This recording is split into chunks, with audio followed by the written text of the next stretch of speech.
For millions of years, the ocean and its creatures were a world unto themselves.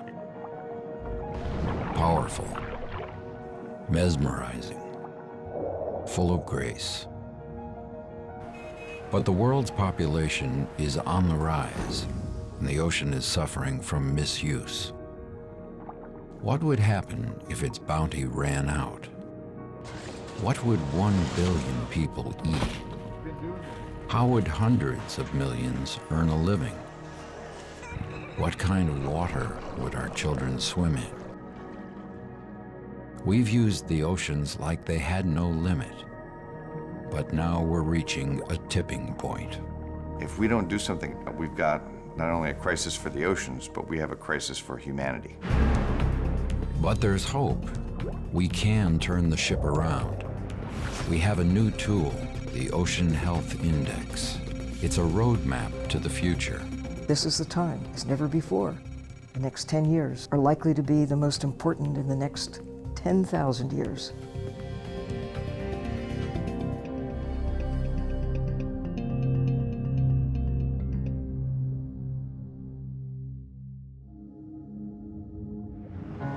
It has the greatest marine biodiversity in the world. Reed-like piperfish that hide in seagrass. Jellies that invert themselves to mimic aquatic gardens. A shark that can walk. Hundreds of different kinds of corals thrive here. And well over 1,000 species of fish.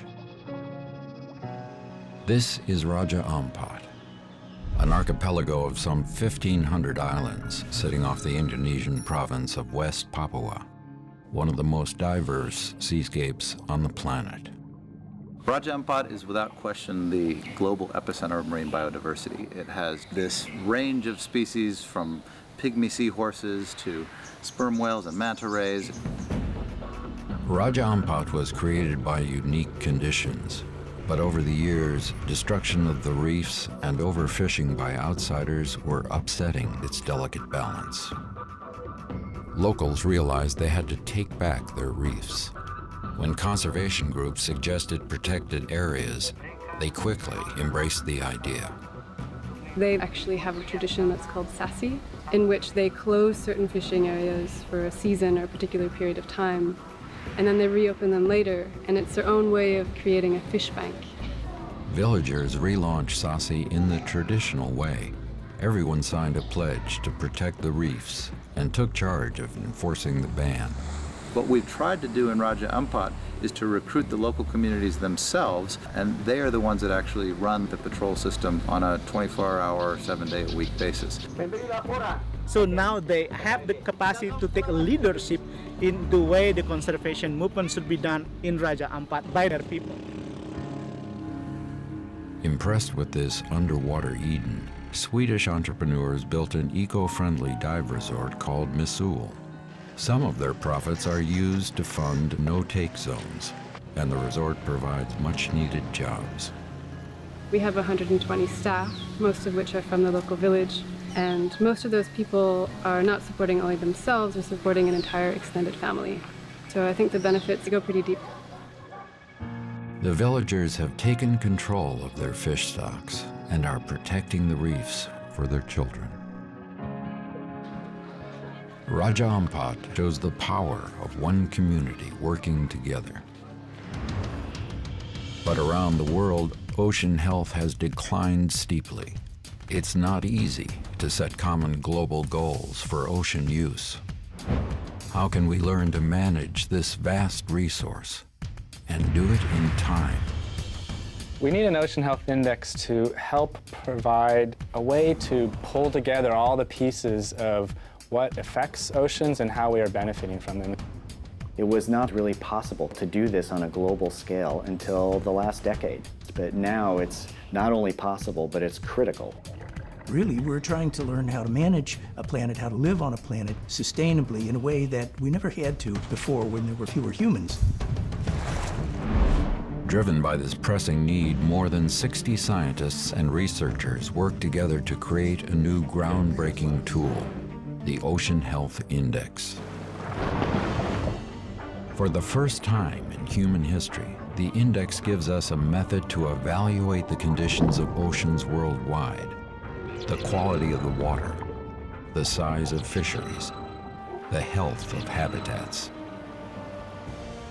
It sets up goals for using resources sustainably so countries can measure the impact they're having.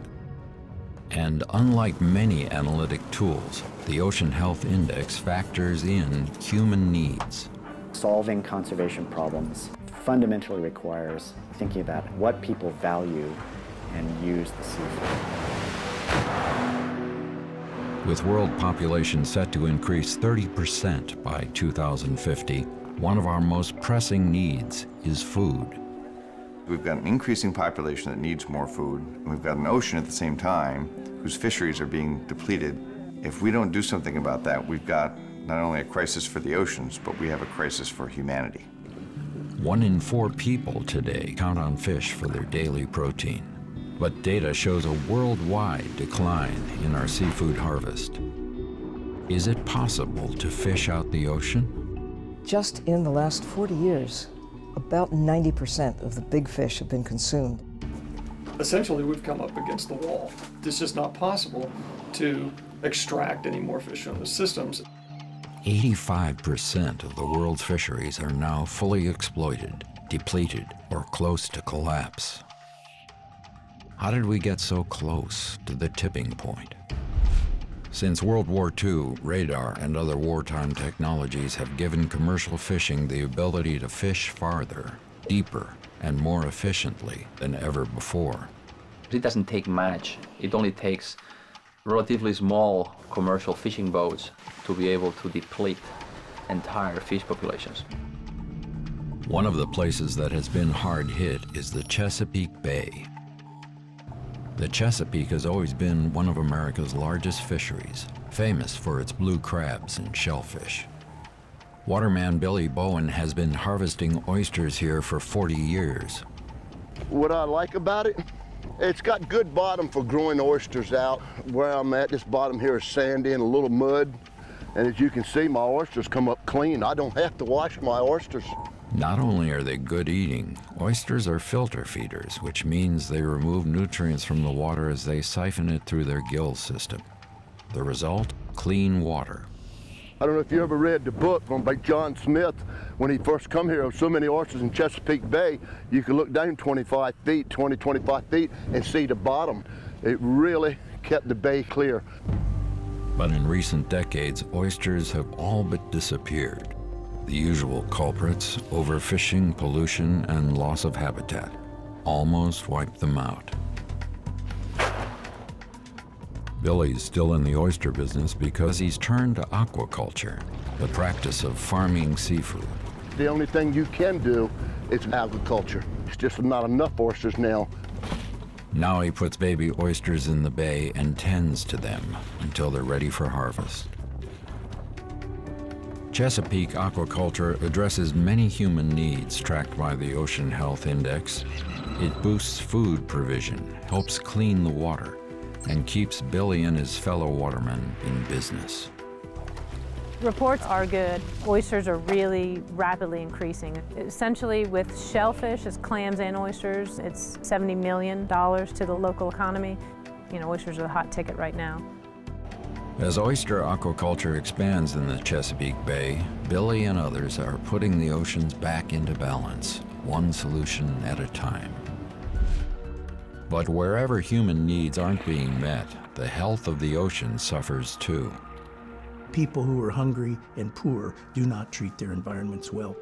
And desperate people take desperate measures.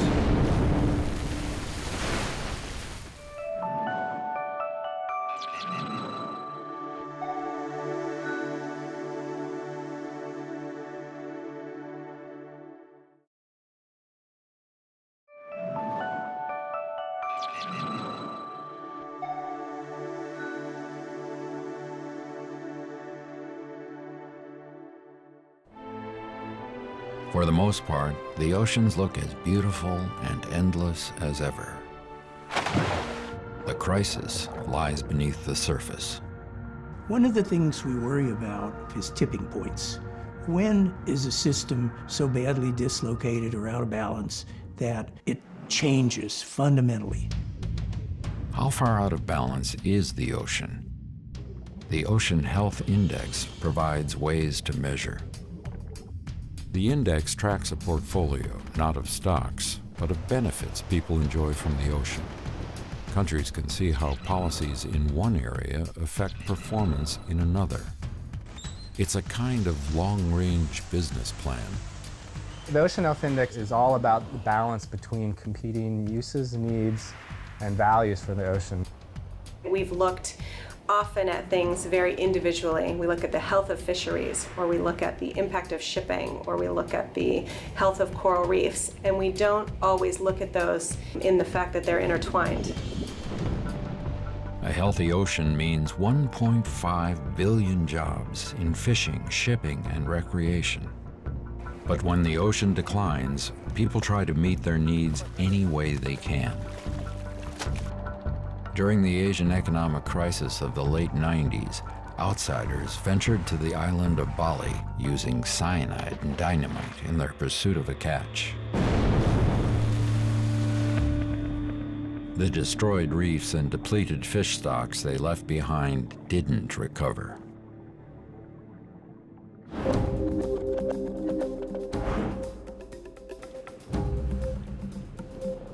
But local fishermen were able to find another way to earn a living. Using the resources at hand, they became farmers of the sea. Seaweed farming has been very promising for us here. Because with seaweed farming, the income is better than the income from fishing. Seaweed is used for making natural products like soap, sweets, even toothpaste. So farms like these feed a steady market demand and increase the local standard of living. We can look after our families and can send our kids to school and even college. All over the world, people are discovering sustainable ways to make a living. And aquaculture has become a crucial new source of seafood. You look at the global fisheries are going down and aquaculture is going up. And right now, half of the seafood we eat is from aquaculture. But sometimes aquaculture causes more harm than good. Farmed fish are often fed wild fish, so sometimes one species is depleted in the interests of growing another. Aquaculture also requires real estate and can wreak havoc on surrounding habitats. They tend to have waste disposal problems, disease, chemical problems, and so on. And so we need to deal with those challenges up front. The Ocean Health Index can help us evaluate the trade-off between different marine activities. Here's how it works. Scientists identify 10 must-have human needs or goals. Every country with a coast gets a score from 1 to 100 for each goal. 100 means we're getting the most we can in a sustainable way. If we improve our management of assets like fish stocks, we'll keep our supply going and reap more fish. There's a tremendous prize to be gained from doing it right. All told, there could be a financial benefit of something like $50 billion. In the Gulf of Maine, everyone's been working to get the balance right, from small business owners to commercial fishing companies and government agencies. New England once had one of the world's great fisheries, and the region's economy and identity were tied to the sea. But overfishing led to a steep drop in fish stocks during the 1970s. And despite U.S. regulation, the haddock and cod fisheries collapsed in the early 90s.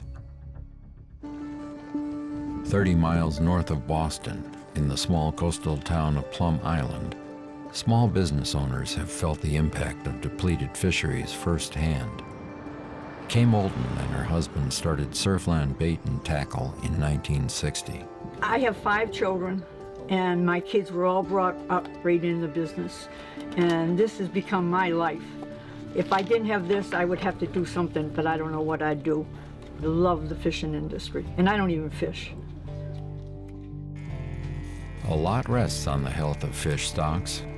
If they reach a tipping point, jobs disappear along with the fish. If we don't have a lot of fish, we won't get any customers. I won't be in business. The guy across the street that sells coffee to my customers won't be in business. There are 1,000 stories like Kay's of people whose lives revolve around the sea. Fortunately, in the Gulf of Maine, some fisheries have begun to turn around. Our fishermen have dealt with some very strong restrictions and regulations for a long time. You know, many areas we've seen the success of that. We've seen some fisheries that have really rebounded. Most of the regulations we have in the lobster fishery has come up from the fishermen. And when people are part of the regulation, they believe in the regulation.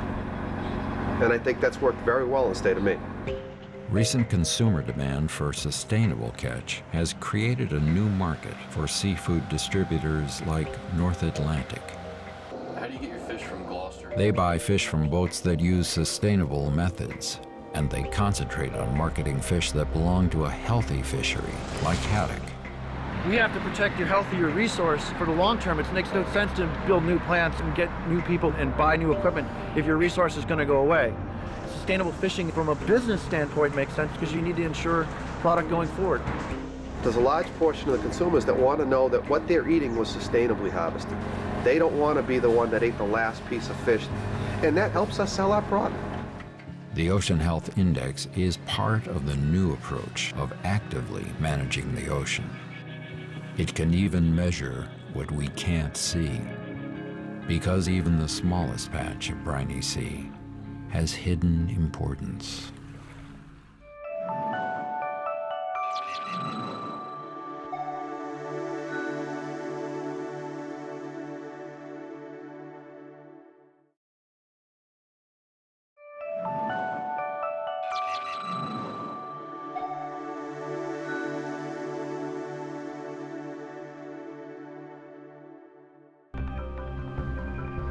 They are the planet's unsung heroes.